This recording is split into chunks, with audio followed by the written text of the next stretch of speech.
This segment brought to you by Kansas Wheat. Learn more at rediscoverwheat.org. Hi, my name is Matt Roberts. I'm an ag economist. I work in Ohio. I'm an independent consultant.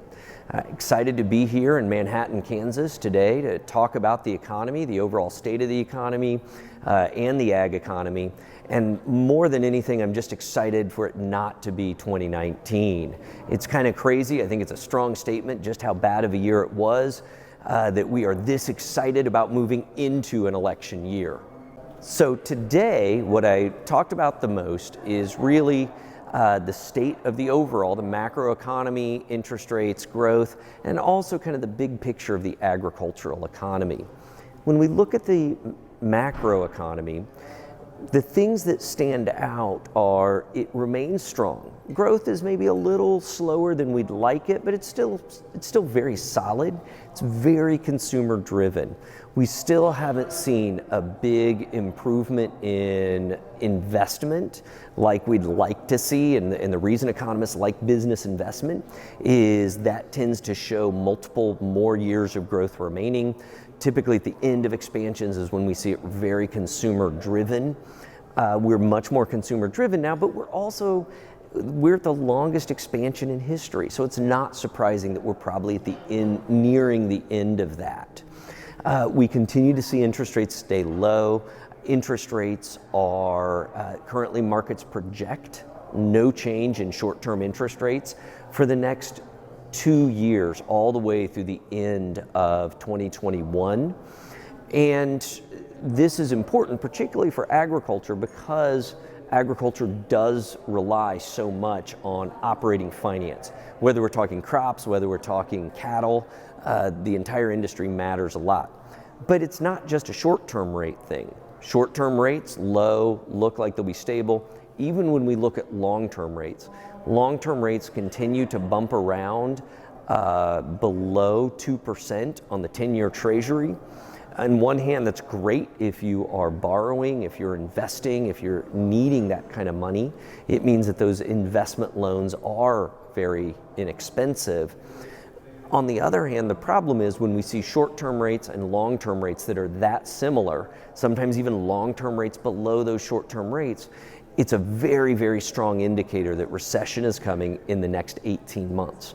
And in fact, when we look over the last 50 years, every time we've seen that long-term rate, that 10-year interest rate go below the 2-year rate, we've seen a recession. Likewise, before every recession over the last 50 years, we've seen that occur. So they're one-to-one match. It doesn't mean it has to happen this time.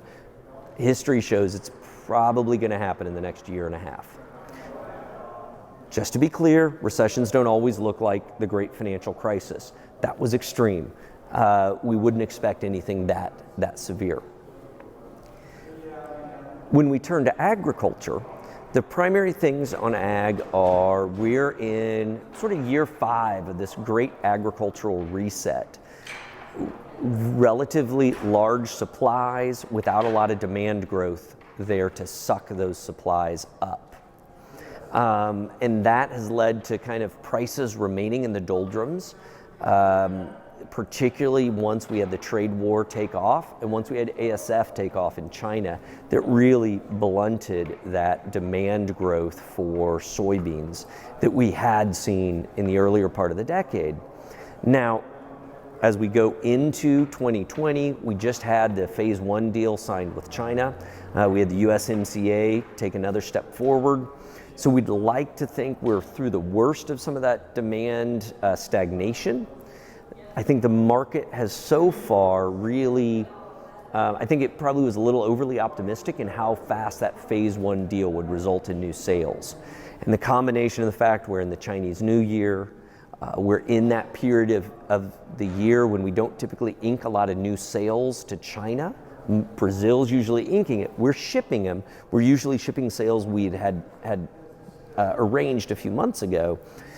Those two things plus this new coronavirus means that we're not going to see a big acceleration of sales over the next few weeks. The markets, and that's probably going to mean the markets remain disappointed.